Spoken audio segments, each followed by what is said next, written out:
Okay. All right. Good evening, everyone, and welcome to our Opioid Advisory Committee meeting for today's date, July 21st, 2026. Our chairman is absent today. He's out of the country somewhere, and it appears the vice chairman is not here.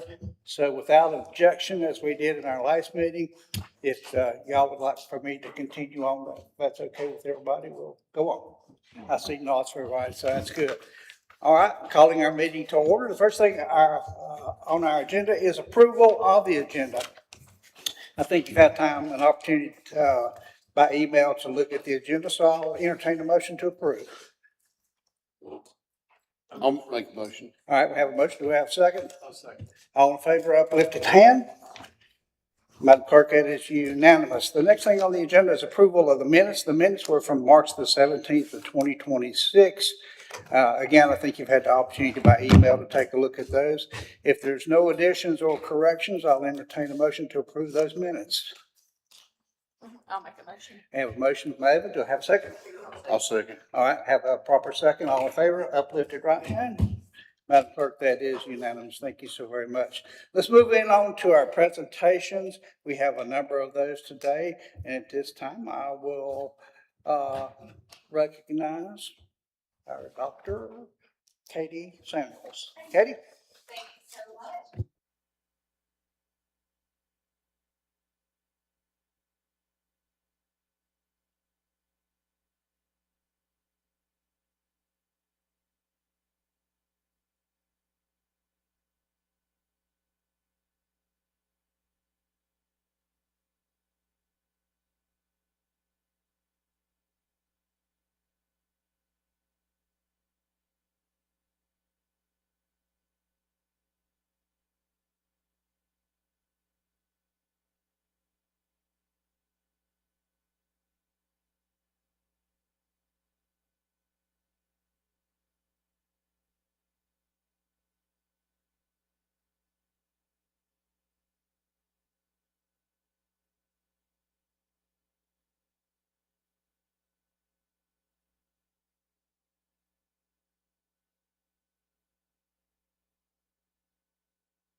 I do want to encourage, thank you. Nothing gets recorded or Oh, streamed. sorry. I'm not starting all over. So I do want to encourage you guys to have some discussion and dialogue, especially as we're going into this priority setting activity. So our this month at a glance, I'm gonna have to move this thing so I'm not looking behind me. So we have been really excited about our case management software for the Bear team called Goldie, and this was actually originated in Caldwell County, and it has really grown exponentially over the last few years to serve post-overdose response teams. They have a new mobile integrated health feature that will allow us to track all encounters, and we're actually working with them on developing a platform for recovery court case management. So this is the way that we're able to utilize our funding in a really efficient and cost-effective way so that we're not having to use multiple different software systems, and it's very innovative. So our regional recovery court launched July 1st.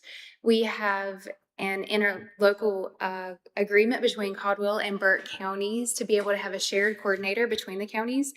And the reason behind this is because the prosecutorial district is aligning as of January 2027.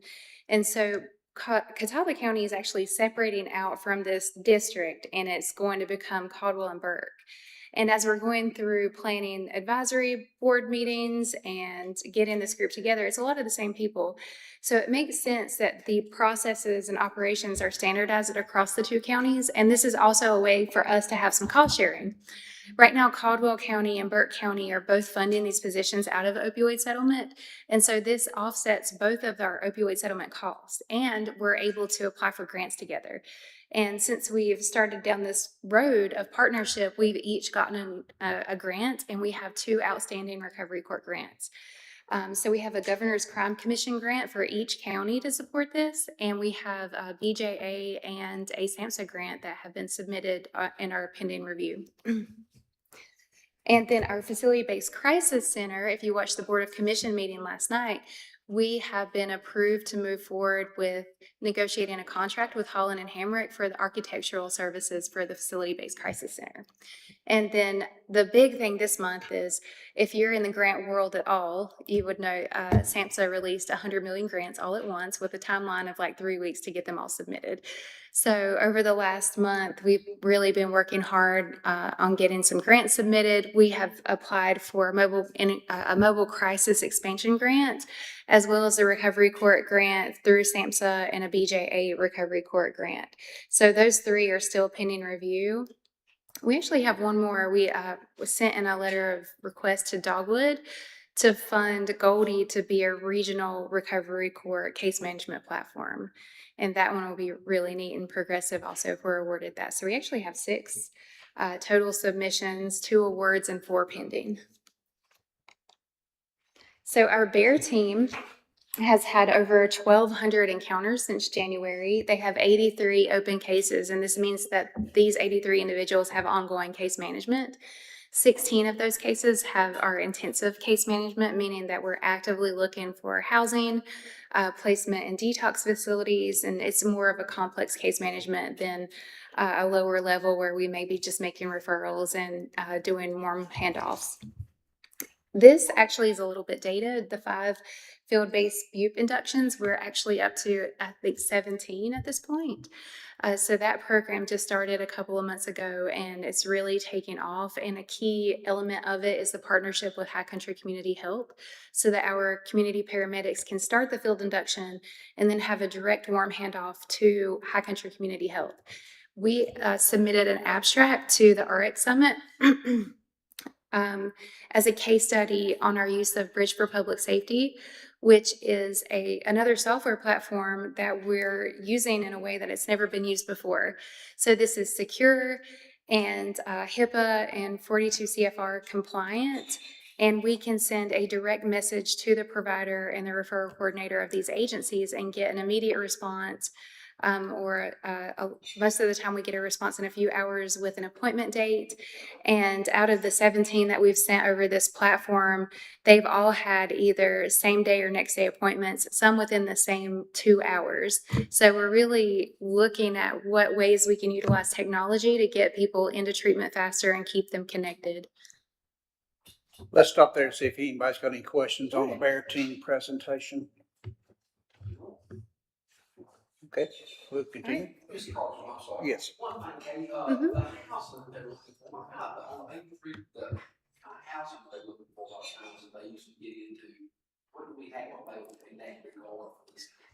So that is an opportunity area that we have. We have very limited recovery housing.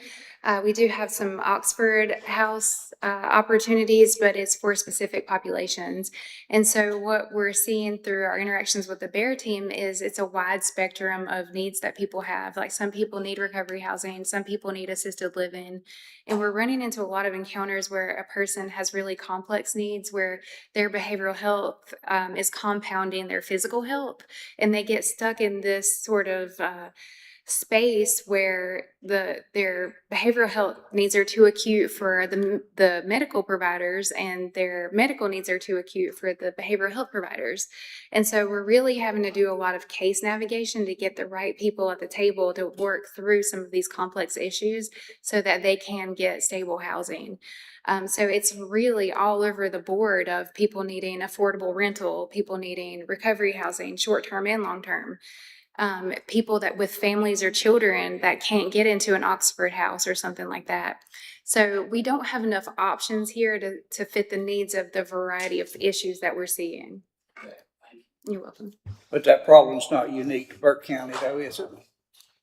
No, it seems to be a priority across the region, if not the state, that there's just not a lot of housing solutions. And I was actually reading a report that Hugh wrote yesterday about how the housing issue just compounds so many other things. It compounds child welfare, substance use issues, domestic violence, because people that are in those situations don't have options to go and find somewhere else to live. So it does seem to be like a really critical need here.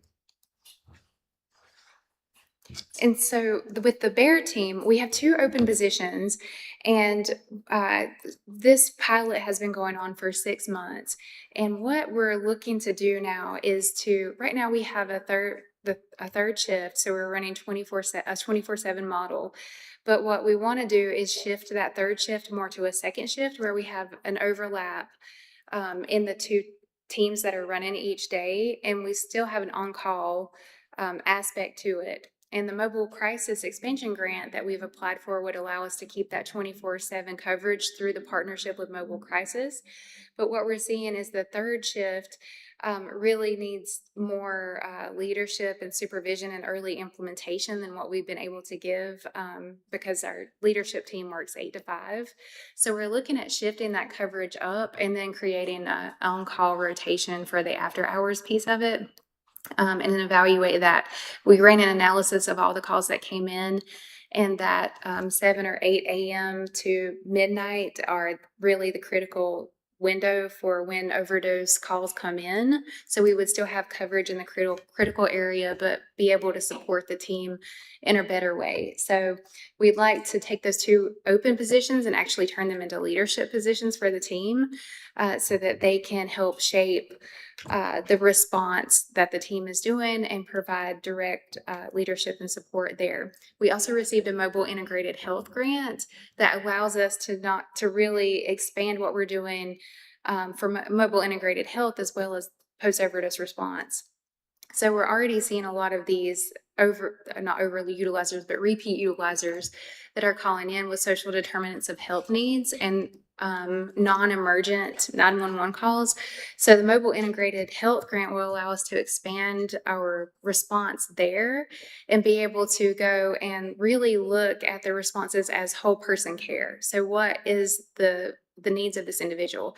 And what we're finding when we go on these mobile integrated health calls is that there usually is an underlying behavioral health concern or substance use related concern. If not for that person, then an immediate member of their family. So we're able to make a lot of connections through that avenue that you would, not consider to be a traditional post-overdose response pathway. How are we training the leaders in the leadership team? So what we're proposing to do is like post these 2 open positions as leadership positions and have some qualifications where they have direct experience with post-overdose response, mobile integrated health. And we feel pretty strongly that people on our team will be able to apply for these positions. And we have the people that have helped us start this program, we have gone through a lot of really random scenarios where they've had to do a lot of critical thinking, make a lot of decisions that you wouldn't necessarily think of this, when you're planning this. One of the challenges that we ran into is specifically around social determinants of health. You can't really expect to put that in a box. And so one instance is that we had a lady that had a lot of issues going on with her hair and needed some professional treatment, and it was affecting her quality of life to where she didn't want to leave the house. So the Bear team actually found a person at a salon that donated their time to fix this for this person, and she was having headaches from it, and it really was impacting her quality of life. And so they spent some time at a salon, and there was a big discussion about it afterwards. Like, was this the right thing to do, to send our Bear team to sit at a salon with a lady for a few hours? But in the end, when we're trying to create these pathways and no wrong doors, we have to be creative and flexible. And sometimes that means having debriefs about the situation, what we can do to prevent situations, or what we can do to build partnerships where we can expand our capacity. Another example of that is there was a frequent 911 utilizer that would call in and say that she was hungry. One of our team members reached out to a restaurant that lived nearby her, and they made a connection, and that restaurant actually went and took that lady some food. So it's just really thinking outside of the box. And it's hard to do that when you have new people that you're on board and they want to know like exactly what their job responsibility is, or otherwise it causes stress.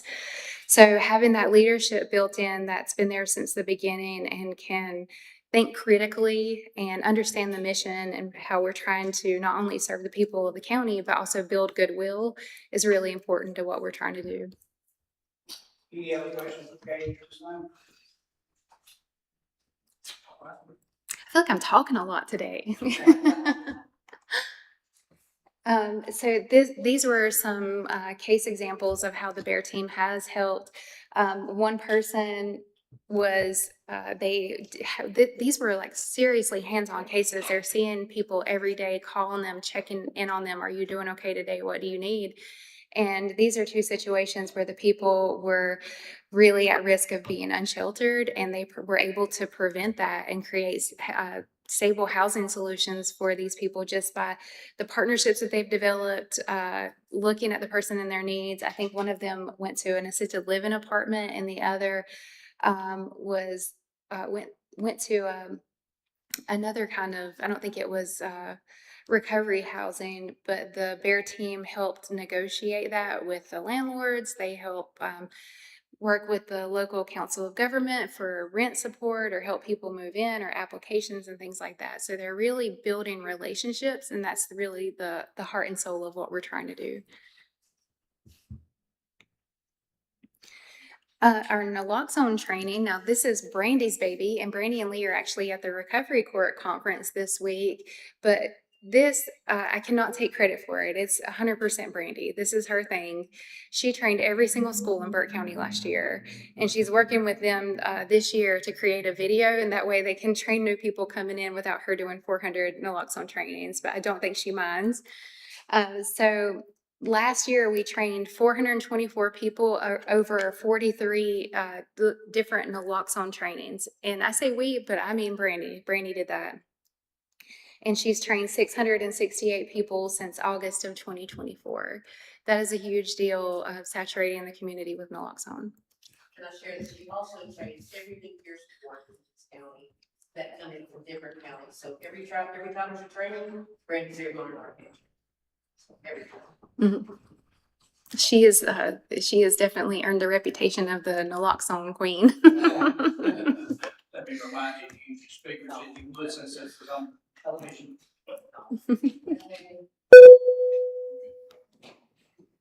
And so these are also things that Brandy has done. Presentations. She's my event and party planner also. So anywhere there's something happening, she's usually there, her and Lee, representing our department and our county.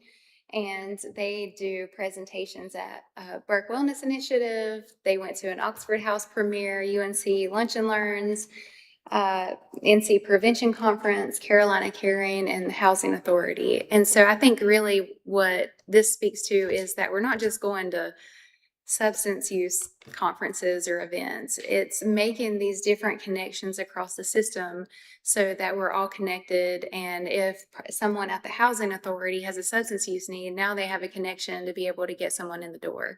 Or if someone at the Oxford House needs a connection to the Housing Authority, now we have a bridge of somebody that understands the different resources. So our provider-led strategy updates, these are Recovery Court, which will technically be county-led from this point forward, High Country Community Health, Spark, and a Caring Alternative. For Recovery Court, there have been 5 graduates in 2026. 2 of those were in June of this year. They have approximately 17 active participants each month. It usually varies between 17 to 20. 91 participant contacts for the period and a 61% of negative drug screens for the program. So as of July 1st, we're transitioning over our reporting into the Goldie system. So we'll be able to build a dashboard around some key performance indicators and other metrics for the recovery court participants.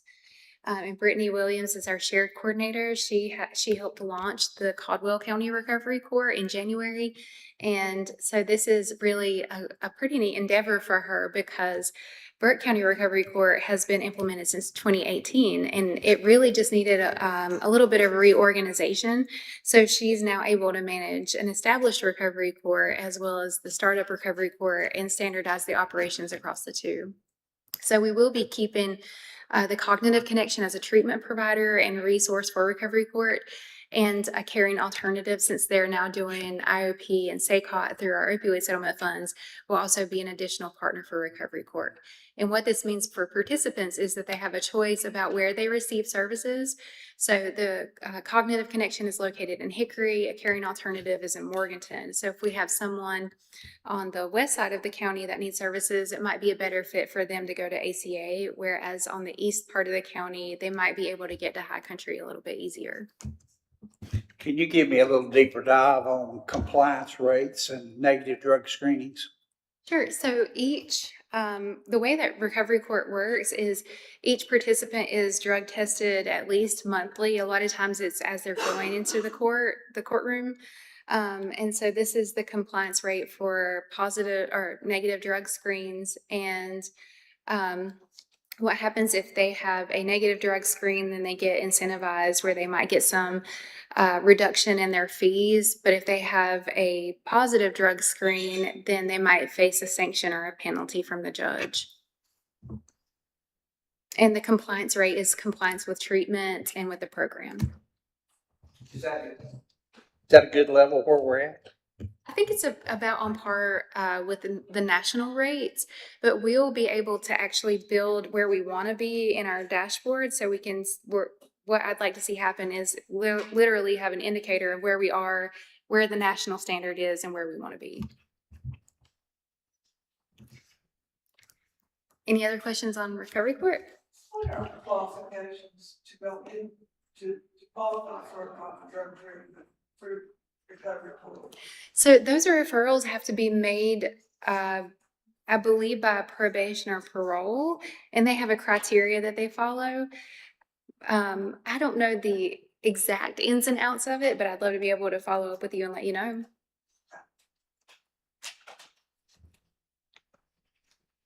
And so this is additional numbers for recovery court. These are the numbers that they've seen from January to May of 2026 for folks in the different services. So right now they are involved in cognitive behavioral, or CBI. They've been referred to medical and housing, IOP, SACOT, and individual and routine outpatient therapies.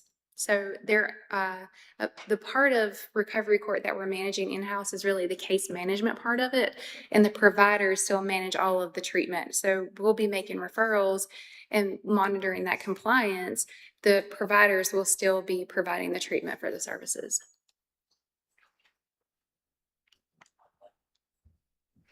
And High Country Community Health, they are our critical partner for the BEAR team, and they do low barrier medications for the use of opioid disorder, or MOUD. And they're what we call a federally qualified health center. So they offer a comprehensive resource of services from primary care, MAT. They do offer some mental health, clinician support. And so they have, since we started this partnership and funded them, they've seen 516 participants since October of last year. 152 was their peak in 1 month, and they served 99 in June. They've had 42 inductions into MAT since October, and they had a site visit from the Street Medicine Institute, and Dr. James Withers told them, your work is really a standard to which other programs should aspire. And you guys may have heard of Tim. What is Tim's last name? Tim Nolan. Yeah, he's kind of got some fame going on for his work in doing community-based medicine. And so we're able to have a part in that through supporting what he's doing with opioid settlement funds. And this is just the trend of how many people they have seen per month. You can see April there was 152, and they've had 131 successful linkages to treatment.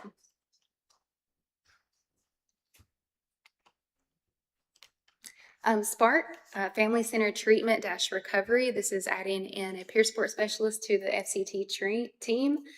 They have currently have 11 active families and over 200 participant contacts, and have had 106 family therapy sessions. And this is sent from January to June of this year, and 56 peer support sessions. And they have really the metric that we wanted to look at here with this program is the youth remained with or reunified with families. So that's been 91% of the people that they're working with. Mm-hmm. They really do a lot of advocacy with the families and help them work through their case plan so that they can shorten the reunification time and help them get back. So a caring alternative, they do IOP and SACOT through our opioid settlement funding. And they were able to get this one took a little while to get started because they had to go through a lot of credentialing. And so they just formally got up and running in March of this year. But since March, they've already had 54 unique participants, 81 participant contacts. They have 5 peer support specialists on staff and have helped 15 people obtain employment since March. So they're really knocking it out of the park. I know they're looking at expanding their group hours to be able to serve more people through recovery court as well. And then our facility-based crisis center, this is the project that we presented to the Board of Commissioners last night to approve moving forward with the architectural vendor. And so this facility-based crisis center, just to brief you all a little bit, 16-bed voluntary and involuntary capable facility. The average length of stay here would be 7 to 14 days. We're also looking at an enhanced triage. So if a person's having a behavioral health crisis, they can still go there and be triaged or assessed and referred to different places if they need a different type of detox or if they need regular outpatient or whatever that looks like. So really embracing that no wrong door policy, and also the diversion model of getting people out of the cycle of jail, emergency response, EMS, and getting them into treatment. Where do we move them if it's a serious case and we have to move them out? Where do we send them? So it just depends on what their needs are. If it is, if Give they, me an example where we'd send them. so we could medically detox someone for that 3-day detox period and send them to TROSA. Or we could send them to Black Mountain or first at Blue Ridge for longer term treatment. So this is really that bridge in between getting a person stabilized so that they can be admitted into like longer term treatment. If we moved them out, how do we get them to those places? Are we responsible for that, or is the patient get there on their own? I think that it's best practice for us to set up a system where even if we need to pull in the bear team and have peer supports to help people get there, and then also partner with these places to say, hey, what can we do to create a line of transportation and logistics to get people there.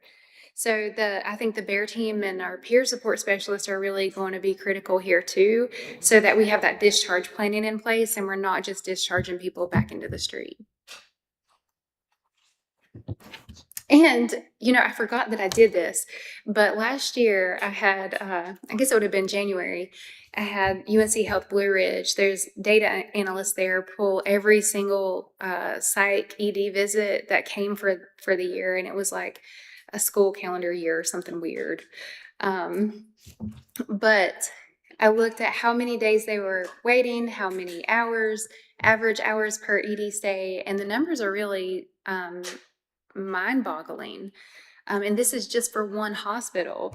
There were over 1,000 behavioral health and substance use ED visits in 1 year, 33,000 hours boarding in the ED waiting, and 39 to 58 average hours per ED stay. And so this is a really recent year, which means that over the last couple of years, we've seen a decrease in emergency department visits for overdose, like a really steep decrease in that. So this is with that taken into consideration. So if you would rewind this another year in the past, it would have been even higher than this. So this is what I used to demonstrate the need when we were writing the scope of services for the facility-based crisis center. And it really supports not only a facility-based crisis center, but the expansion of mobile crisis, the looking at what we need to do to better equip with the BEAR team to respond to these site calls, and also looking at the social drivers and medical drivers that may be influencing the site calls as well. Does this allow kids, Katie? Youth, minors? It includes, yes, it was every, and I guess I could break it up by gender and age and those types of things. But it was, she pulled the ICD-10 code. Well, I mean the facility based, like 16 Oh, beds. no, This is no, no. also this is adults only. This will be adults only. There are some models that are being built right now in Gaston County. They're building an adolescent FBC. So once we get this up and going, if we wanted to explore that, we would have to explore other funding options, but it could be something that's on the horizon for us if we can demonstrate the need and access some funding for it. Okay, and then I see the 6.5 million state capital secured. So with the opioid funds, we've only spent the money to purchase the site, and then so far there's 6.5 for state capital that's ready for it. Is that right? So the it was 865,000 that purchased the property that came out of that 6.5 million, and so we haven't used any opioid settlement funding at all for this project. Okay, thank you. Where do we go after 16 beds? Do we have room to expand down there, or I just foresee that this is going to grow, is it not? Yeah, I think so. I think the first step is going to be getting the right provider to come in and manage the services, and then really taking their lead on what's the data collection, what's happening there, and how we need to grow, and if it needs to be for adolescents or longer term stays, or what needs to happen next. So do we have anywhere that we can think we go besides that property down there? I mean, that's just about what we're going to have. It is 16. Can we grow that property to even more? Do you know yet? I don't know yet, and I think it depends on what the architect can design for us. I think it would be cool if we had a design that lays out the intended use, and then maybe scopes out some future expansion opportunities too, or the layout is so that we can grow. Or to manage youth? Yeah, I think I'm really excited about this. We're looking at a timeline, and I don't know if I included it here or not, but according to the Holland and Hamrick timeline, we would be able to potentially see this in 2028. And the architectural and engineering firm that was selected, we had a total of 6 bids that came in for that. And when I tell you all, they were mind blowing. Each one of these, they had the most amazing histories and designs. One of the biggest areas of concern, Paul was on the review panel as we were talking through this, we really wanted to prioritize making sure that we had enough money to start and finish this project and do it in a timely manner. Some of the proposals were like 4 years out, or we didn't think that we could get them under budget. So we really prioritized getting it done in a timely manner, because we've already, we have a history. We've had this money for a while, and we want to see something happen quickly. Getting a good design and making sure that we're under budget and in a good time frame. And Paul, do you want to add anything to that? No, just that, just the quality of folks that applied for that was really high. So we didn't feel like we were wrong thing. So Holland and Emmerich has a real good history here with Burke County. So that was a nice plus to it.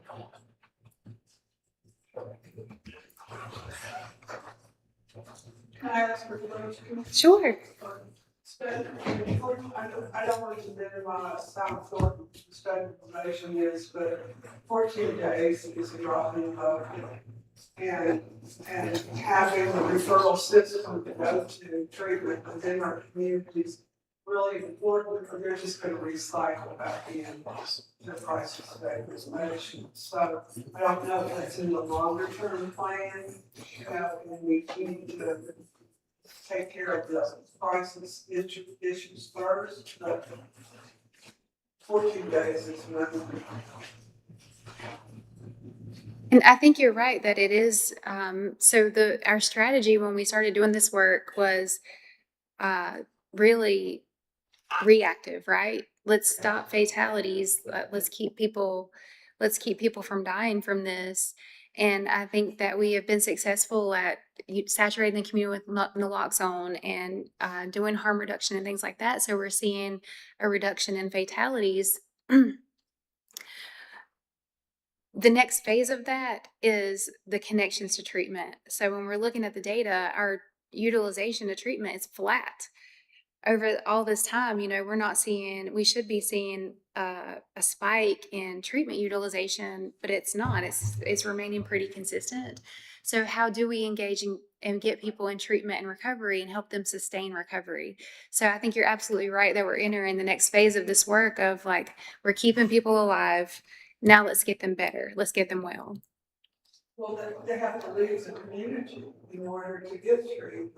So that's a barrier in itself. When you have family here, and you have all of your resources here, people will not go long term.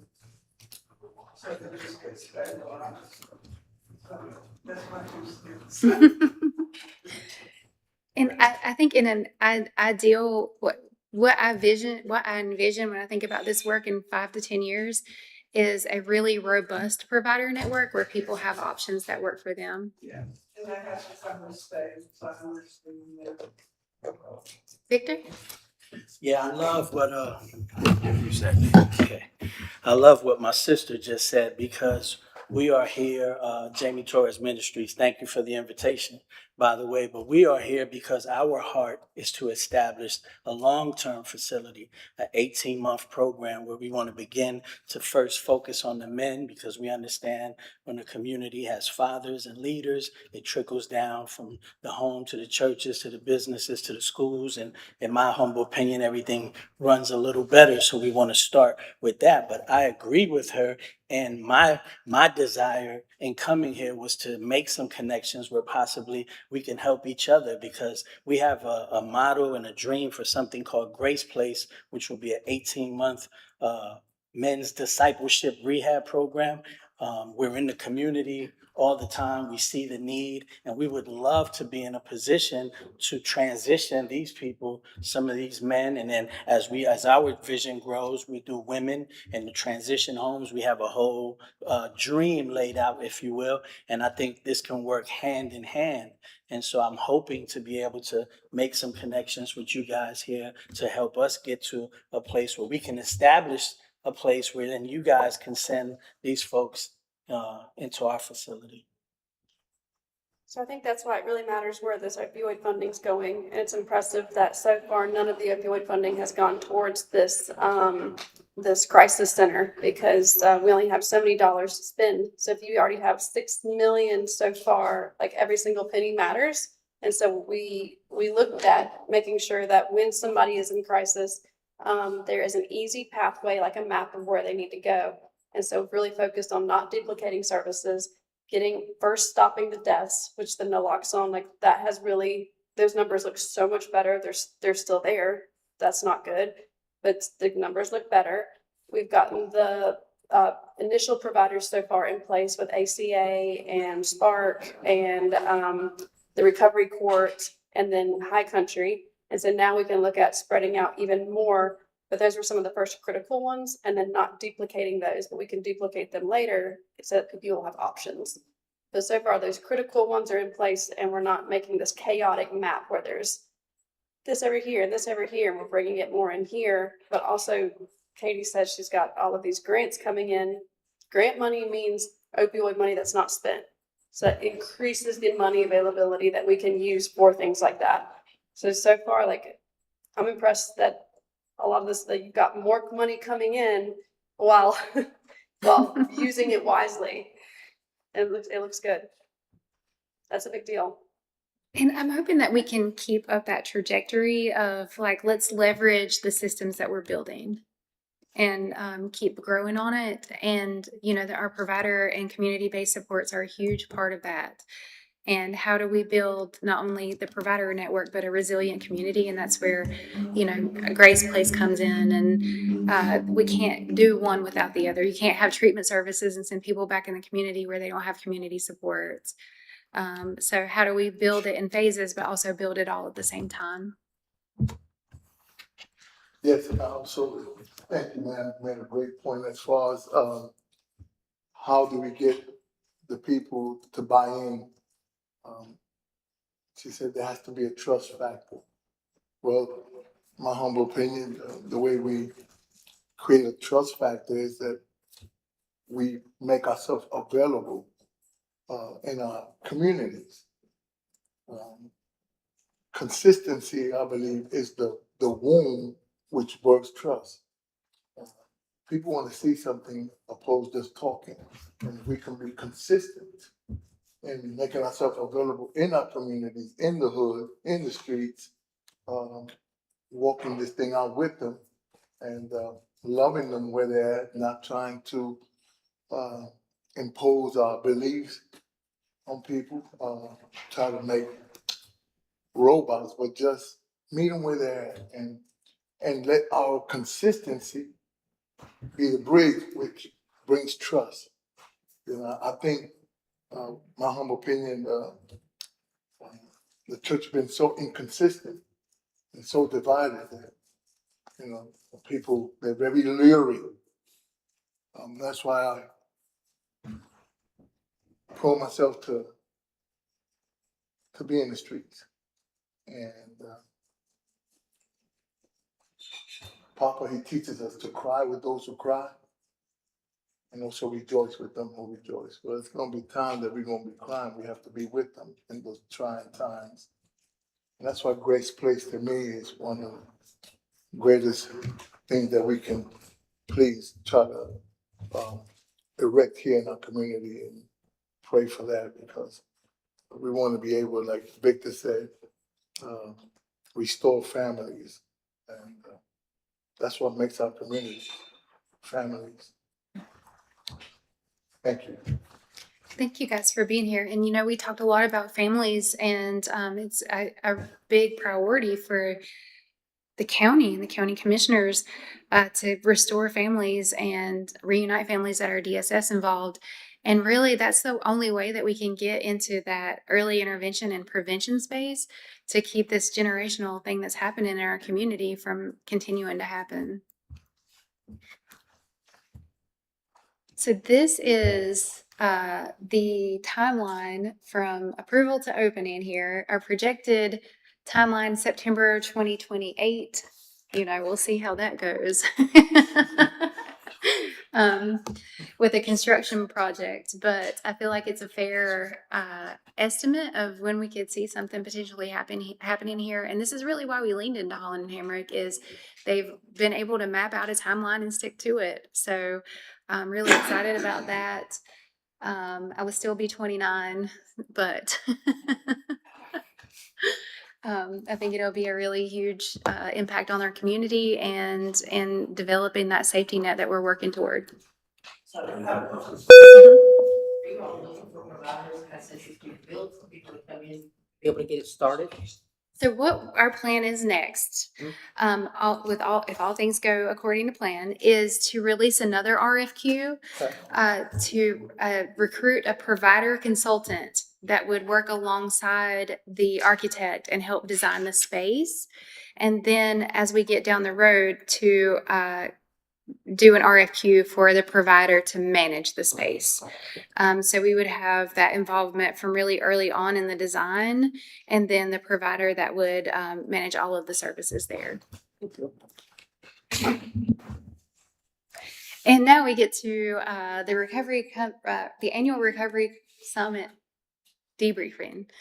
And I think most of you guys were there. So if you want to share your experience, any feedback, any thoughts for when we do this again next year, I would love to hear it. I thought it was a really great event, but I'm a little bit biased. We had over 70 people that came, and they were from all different organizations. They were representing Oxford Homes, the faith community, law enforcement. So we had a lot of representation, and we had a lot of people that were really engaged. And we designed this so that it would be structured around getting community feedback. And I didn't want it to just be another, come and hear about all the wonderful work that we're doing. We wanted to use it as an opportunity to hear from the community and also engage the community in what we're doing. So that my sister-in-law will eventually stop asking me, what does Burke County even do with their opioid settlement funds? Because she forgets what I do.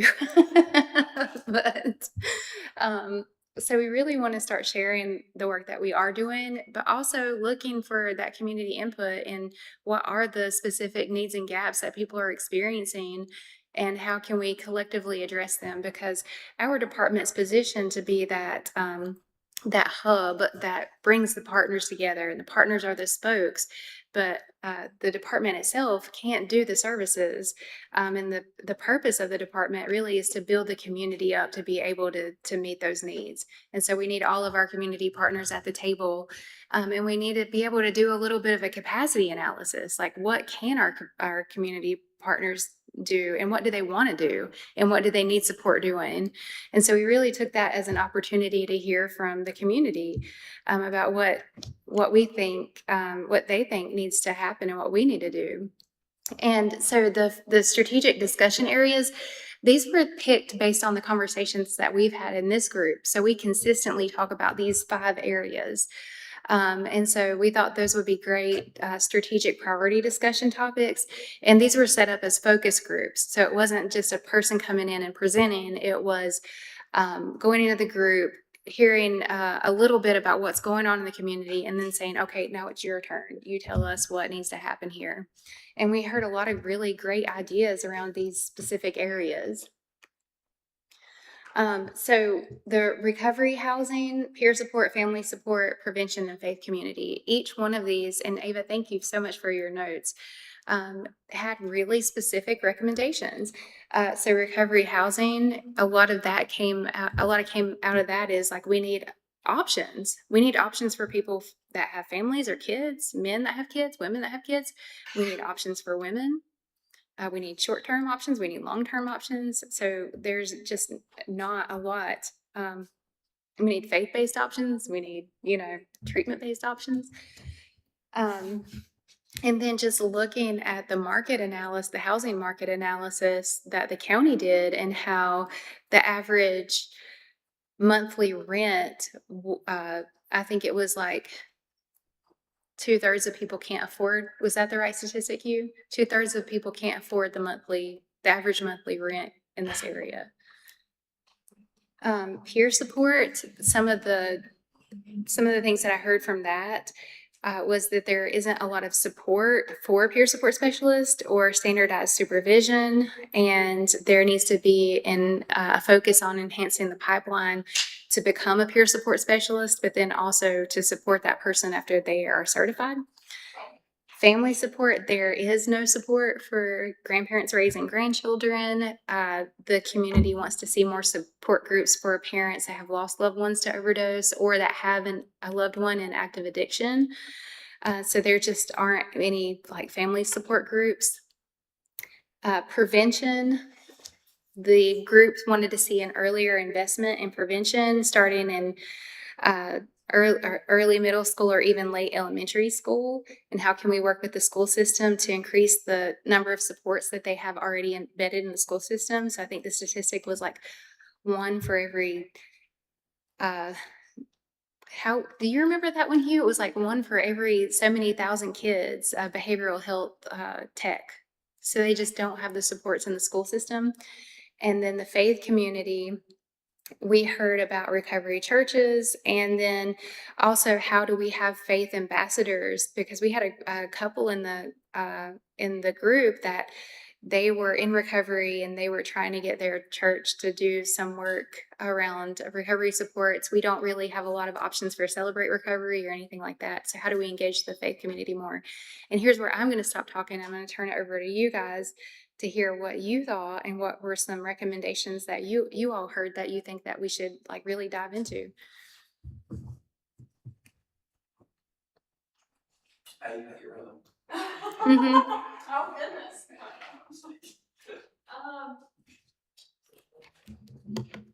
Well, I led the family support group, and I did like that, we considered everyone in that because there are, women in need and children in need. And so part of the family support is supporting children of parents maybe who are addicted. So, one option was childcare for people so that they could go and receive their counseling or whatever it is that they needed to get better. Because what do you do with children, right? But another thing was more support for grieving parents and giving them some kind of an outlet to connect with other people who have lost loved ones, like maybe a relay for recovery or something that could be coupled with the event that's coming up, I believe is it October? So different things like that to let them know that they're not alone was a good idea. Let's see, the faith community. I know that there's been a lot of people who've had a lot of recovery successes with stuff like that. So meeting people where they are, recovery is a multifaceted area, right? So sometimes it is the faith, but it's, just various things. I can't remember everything in all the categories. I remember more of the family support just because that was the group that I led. But anyone else wants to go, they're welcome. I'll talk about the peer support since I did the peer support.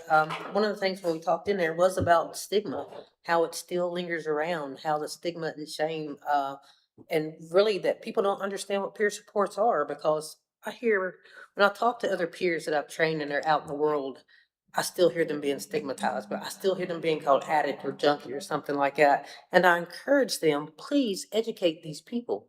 Educate these people about who you are today, not who you were in your past, because we don't live in our past. We move forward. We work in forgiveness. We work in grace.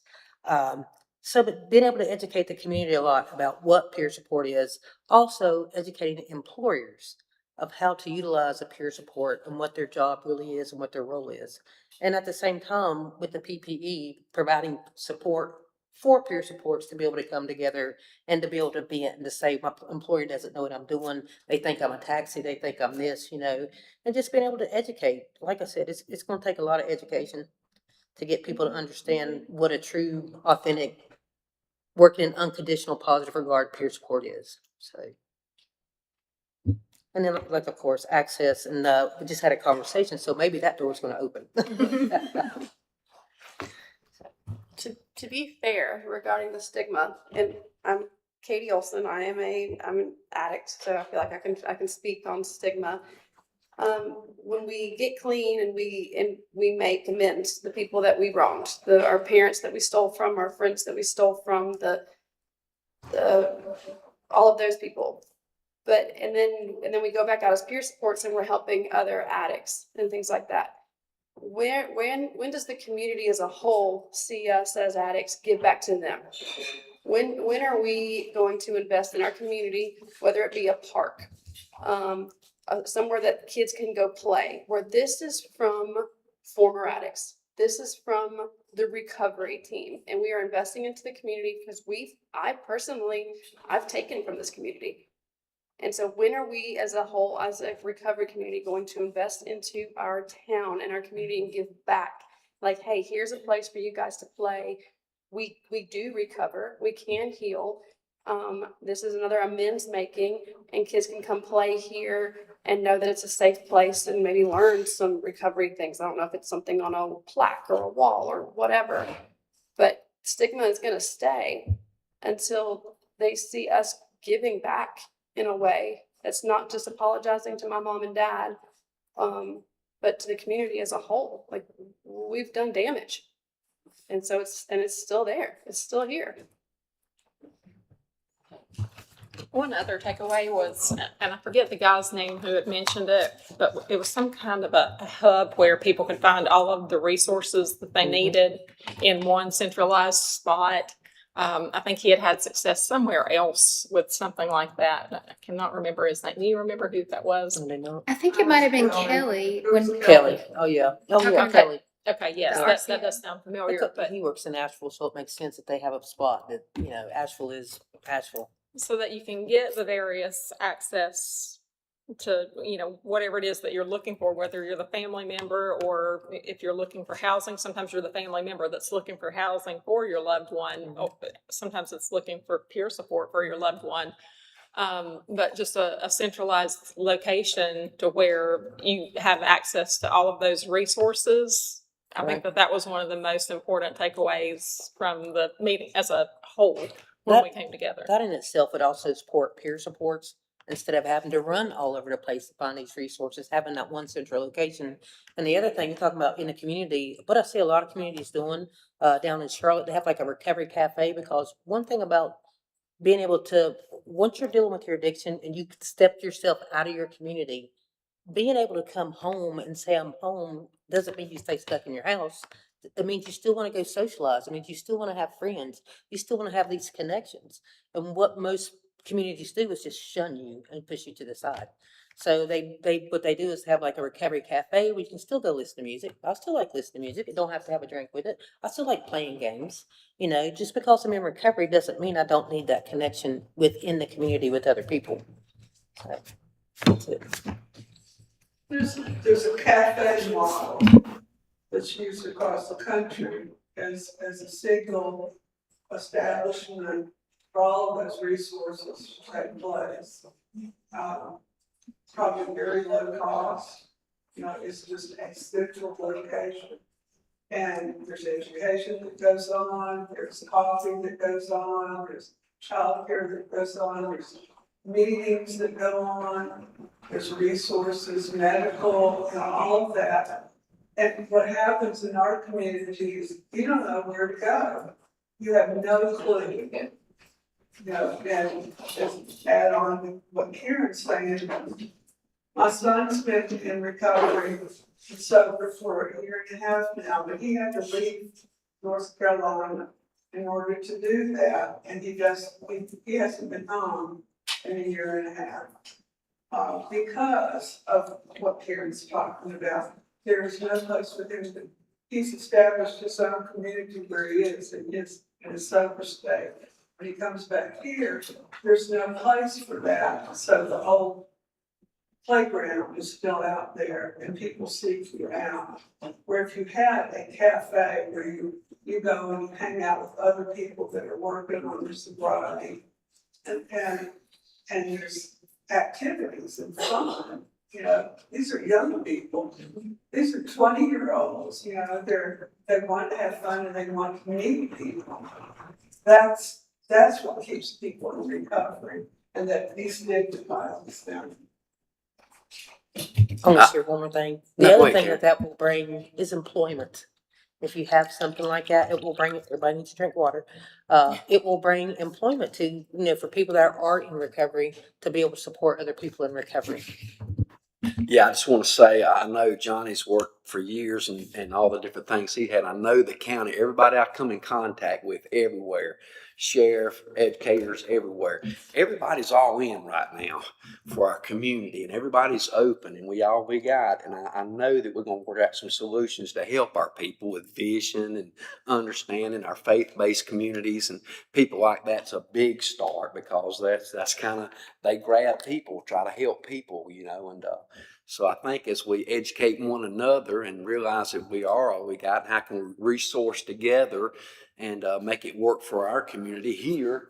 One of the things we had at Horizon Church, we had like a little cheat sheet that really helped us out because people always come and, need money, whatever the case may be. We couldn't always help them, but we had numbers to all the different organizations or places they could call right then. And having something like that on you all the time, we might not can help you, but here, take this. There's all the places you hate to pawn somebody off on other organizations, but if we know our organizations collectively and we're strong and we're all just seeing a better community, we're going to get there, I believe, because everybody's That's all I see everybody praying, crying, and, we want to see our community healed and better and housing and jobs and all that. So everybody's all in. So, I believe we're going to be able to do this together.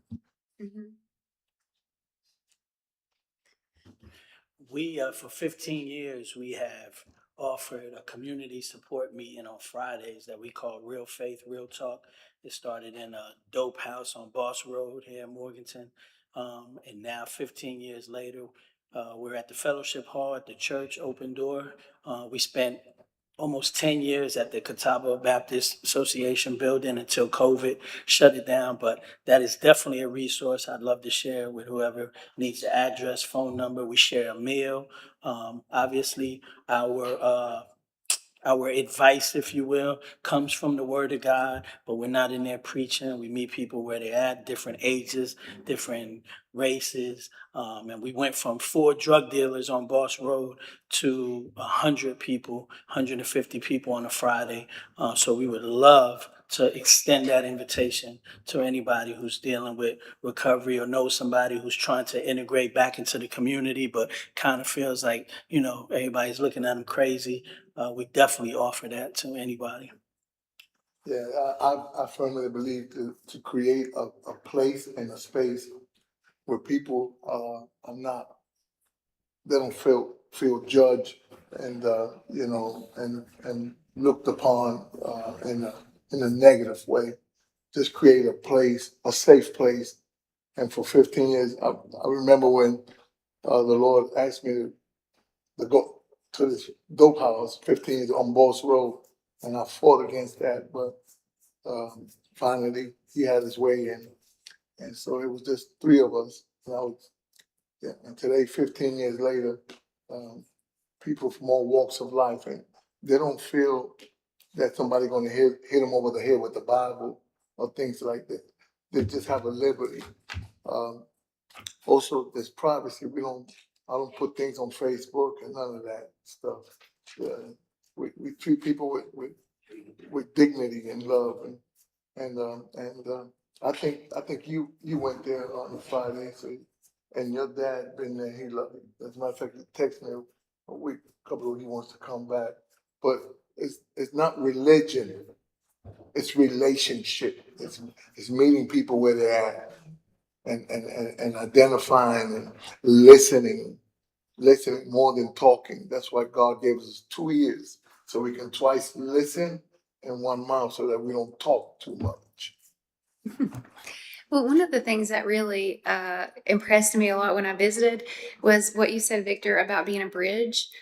That you said that you were considered to be a bridge because you were able to go to different faith leaders, regardless of their denomination, and talk to them about different things and different people. And I think that's exactly what may be missing here is that bridge of connection. And we, to talk about Grace Place again for a second, the plan is to integrate it into the community, so it can be, the community can rally behind it. Pastor Jamie teaches and is on the board of a place called Better Way Ministries in Sonoma, Georgia.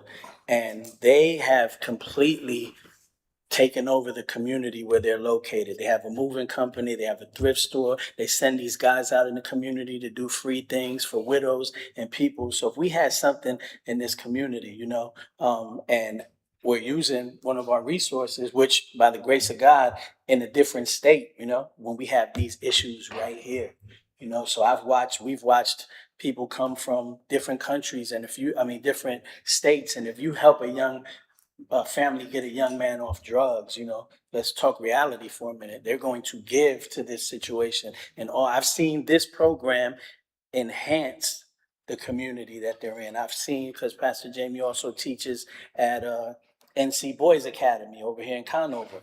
I've seen their work impact the community. You have galas and events and people come, they eat at local restaurants, they stay in local hotels, they give to local projects that they hear about because they're so grateful that their family's being impacted.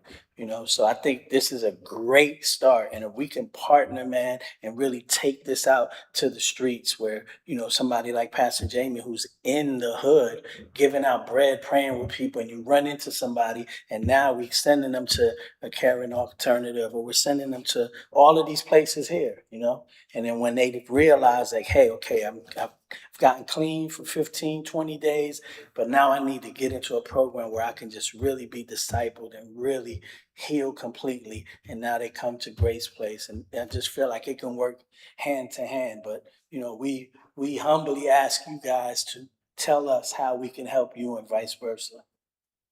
I think for me, just to add just another comment here, all this is so vital, but we got the financial and the housing's got to be such a part of it too. People, that pride of having something, ownership. I think if we can all do it collectively, I can't say that enough. Everywhere I go, it seems like everybody's on different pages. A lot of times, even churches and stuff. But I really believe that we can cut through all that and get to the heart of helping people. That's what we really want to do. That's what Burke County is all about, is us all being healthy and not losing our kids, and and instilling vision, and anyway, y'all know how I do. I'll shut up.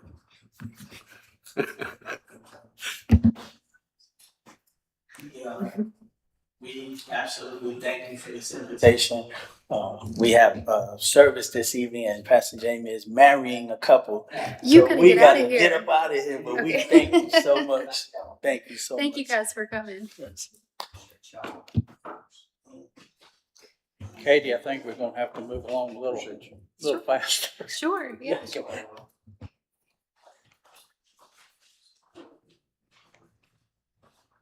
Okay, so the next part of this is our budget update. So these were the grants that we've applied for. I think I'm missing one somewhere.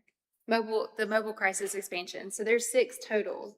The mobile crisis expansion grant was just submitted last week, so it's not on this, but we've been awarded so far almost $500,000 in funding for mobile integrated health and for recovery court through the Governor's Crime Commission. And so our approved budget this year, everything pretty much stayed the same with the programs that we were funding. So you can see it: Bear Team Operations, our Opioid Response or B Corps, Family Centered Treatment, Low Barrier MAT, SACOT and IOP, Burke County Recovery Court, and naloxone distribution. And so the new for fiscal year 26-27 is $550,000 allocated for grant making, or for our RFP process. And so that's really what I wanted to talk to you all about today. Where do you want to focus your priority in that funding stream? So last year we did an RFQ process, and we had 11 applicants. And then we had a panel that reviewed all of the applications. This year, I would like for us to have some set priorities or focus areas that we'd like to apply some funding to. So we heard from the community and from the Recovery Summit that people want to see funding put toward the faith community, toward peer support, family supports, recovery, housing, and prevention. So we know that those are kind of our top focus areas, and we heard a lot of good ideas coming out of that. So in addition to setting some priorities today, I'd like to also talk about the process. So the RFQ process that we did last year was pretty labor intensive. Most of the packets that we got in were 25, 30 pages. And so what I'd like to do, or propose to do this year, is actually do something a little more low barrier for people to be able to submit a letter of interest, so that they can fill out a pretty simple form and say, my program fits under this strategy, and this is what I'm proposing to do, and this is how much money it's going to take. And so that way we can review it as a board, and then it almost models Dogwood's approach of you submitted a letter of interest and then they invite you to apply. So we can sort of pre-screen these applications, engage in conversations. And one of the cool things that we did last year that I'd like to do again this year is, even if we weren't able to fund a certain program, we've continued to work with those partners to either get them to where they are prepared to apply again, to apply for different funding, or develop other areas of partnership. So this really is an avenue for us to engage with providers and community-based organizations. And so last year, all of the applications were for treatment. And our priorities are going to, based on the feedback that we've gotten and the discussion that we've had, it's shifting toward community-based priorities. So it makes more sense that our process might look a little bit different this year. Katie, I've got questions about some of, so this is the approved budget for 2026, 2027. Mm-hmm. So Yes. we're approving these funds again, for the next year? Mm-hmm. So our resolution, last year, we started off kind of late in the year. So we started in August or September, and that's when our contracts and our RFPs started. So this, what we were looking at doing is lining it up with the county's fiscal calendar so that everything is approved all at once instead of like periodically through the year. So this new resolution and award replaces the other ones. So we're just lined up with the July 1 to June 30th fiscal year. Okay, can I ask a question about Spark? Sure. Are they billing Medicaid yet? No, the FCTR service definition hasn't been approved yet, and I'm not sure where they stand on like an in lieu of definition. The other caveat here is that we're wrapping up the fiscal year, and so the next time we meet, I'll have a statement of what was actually spent. So this is what we allocated last year wasn't what was actually spent. So we had some money that wasn't drawn down through these allocations that just goes back into the opioid general fund. Okay, I just asked because like, what is the sustainability plan here? Like if that's not going to be picked up in Medicaid, which it doesn't seem like it might be because of all the Medicaid cuts that are happening, then what is the sustainability plan? Like, is that something that we're going to always carry? Is this going to be carried over to the 27, 28 budget, 28, 29 budget? I'm just curious there if that's something. And then I remember Brian, when we first decided to do Spark, he did a presentation on foster care and he showed us the foster care numbers. He showed us the maps. I'd love to see a map of foster care numbers today with Spark operating the way that they are compared to what it looked like before we approved this 365,000. Like, is it really impacting the numbers of children that are in foster care homes actively, or is it impacting the kids that are like, are we seeing like a number difference? Because foster care goes on county dollars, doesn't it? Well, I know that we got 200 people, the number went up last night. I kept up, I'm all about this, I don't know about. Right. But that was the whole point of doing the Spark thing, was to lower the county dollars. And so I'm curious now that they've been operating a year, and I'm sure maybe it'll take 2 years to actually impact the numbers. But are the numbers going down on county dollars the way that Brian intended for this to work to make this number worth it? Is my question. I'll find that out for sure. I'm probably answer that right now. I don't know that they got all the numbers compiled already. They do this for. All I know is I'm impressed with those people there. So I would think that with all this coming together, it's going to come down. Yeah, and like I said, maybe it'll take another year of actually getting out there to see the number on the county dollars decrease. Maybe. I'll find out. I'm just curious. Yeah. And also, this is, to your point, the Spark strategy is part of a larger strategy that the county is working on also. So I think that over the next year, they're really going to be looking at the intervention and the impact. So Spark, they had 11 families out of the 200 kids that are in placement right now. So I'm not sure that, that's a large enough sample size to really make a huge impact. We could probably demonstrate some sort of financial return on investment for just those 11 families. But I think with it being part of a larger strategy, we should see some impact in the next couple of years, I would say, of the decrease in that based on some other things that the county's doing that complements it. That'd be neat to see. Well, from everything I'm seeing too, they got numbers on everything, so I'm sure. He does back there. That's the numbers guy. Thank you. Yeah, I'm just curious because that was a big deal. It's like trying to reduce these because we don't have our foster kids they're in Charlotte, I believe is what Brian said. Refresh me. Were they dependent upon Medicaid dollars? I can't remember from the presentation. That's a non-billable service currently. It should, in all fairness, it should be a billable service. The Medicaid has not picked it up. And so they are dependent on the opioid funds to reimburse that service. So just because that number's there doesn't mean that that's what they've gotten. They're billing the opioid funds for what they do. It should be a billable service. Medicaid's just being Medicaid. But the whole point, I remember when Brian did his presentation, is because we've got so many foster kids and not enough families, and we've got foster kids in other counties, and they're going in and keeping these kids in their homes, reunification. And the whole point was, can we please decrease these kids in foster care homes? And like I said, it might take a couple years to really see that impact, but I think our numbers last night was like 220 in foster care. Yeah. 211. 211. Okay, 211. yeah. I think, you know, we're really getting in a position now. Mhm. We're in the gym, everybody, we're gonna put it out here. And maybe we can help. I don't know if Spark needs help yelling to Raleigh, please approve this as a billable, as a service. Like, what is going on? If I could interject, Katie, we met with the CEO of Blue Cross Blue Shield, Healthy Blue, 3 weeks ago, which is over all of Medicaid for children in foster care. When they come into foster care, if they don't have Medicaid, they become part of Healthy Blue's Medicaid program. There have been a number of challenges since the state rolled that system out in December. But one of the things that we were thankful for was that the president was willing to come. She came to Burke County, and we spent about an hour and a half talking about some of the challenges that we're having with this new foster care Medicaid system.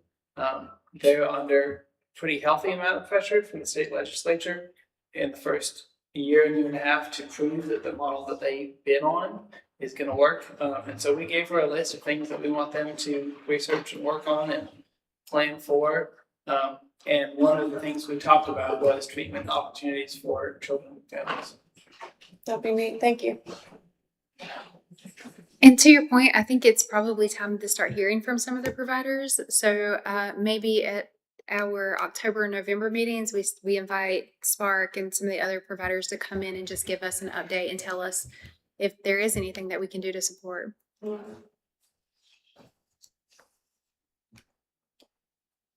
And this is just the proposed process for just really creating a lower barrier way for organizations to pitch their idea to us about what they'd like to do with opioid settlement funds. Because, you know, I think the annual summit was a good example of people have ideas and they want to do things. So I think we should have gotten a little bit more than 11 applications last year. And I'm really interested to see people be creative and pitch it to us so we can look at it and not have them spend a lot of time searching for financial audits and this and that, you know, just being able to examine the idea and then inviting them to apply and asking for that other documentation at that point. And so what this process would look like, I'll come back to the funding priorities because I think we're a little bit out of time today, but we could potentially release this questionnaire or form, let people respond to it, and then when we meet again, we can review the concept papers or review the concepts and select applicants to apply. And what we might need to do to move it along, since we're only meeting bi-monthly, is to form a subcommittee that would meet in between and just start looking at it. So we're primed for our September meeting to say these are the ones that we're recommending to move forward with, and then reaching out to those partners and helping them, help and support them get an application in. And then we could potentially have those contracts executed and the program's ready to go in January of next year. Any questions about any of that? Because I'm going to skip the next part. So the next part is like setting the priorities. And what I'm going to do is just email you guys this link and let you answer the questions. And so this will help us not only guide our funding priorities for that application process, but it'll also go into our strategic plan, because we're getting in a space where we really need to start unlocking prevention. That's really been a focus area and a topic of conversation for us for a long time now. And in order for us to be able to put some funding toward that, we've got to finish that strategic plan and unlock option B of the MOA. Do you have an idea of when that will be completed? I think if we put together a subcommittee, we can do it pretty fast. So I will email you these 3 questions. The questions are, what do you envision this looking like in 5 years? What outcomes would have the greatest impact? And rank the following investment areas. So there are only 3 questions. I'm going to email them out to the whole committee and we'll get everybody to answer that. And then that's what we'll design that concept paper around, or the letter of intent. So those are the things that we'll look to fund with our RFP process this year. Are you gonna go to the 2 decisions? I have to leave in 5 minutes. That was the only decisions. The process. We're not gonna do this. Okay. Yeah, it was just, if you guys are okay with, and I'm so sorry, Johnny, I'm really not following the Robert's Rules of Orders or anything like that right now.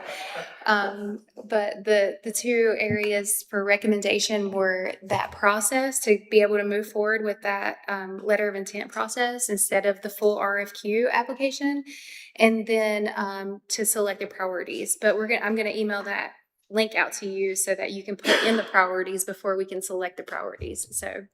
Remain legitimate without objection. We're going to approve the FY 26-27 funding priorities and recommendations to release the 26-27 RFAs and RFPs without objection. Hearing none, we'll move forward. All right. All right. And I think that's it for me. I'm going to sit down now. It's all you now. Okay. I don't think there's anyone here on item number 5 for informal public comments. So that will move us to committee discussion. Does anyone have anything to say to that? Okay. Answer all my questions. Okay, sure. Good. Good. Okay. Well, again, without objection, we will stand adjourned until our next meeting on September the 15th of 2026.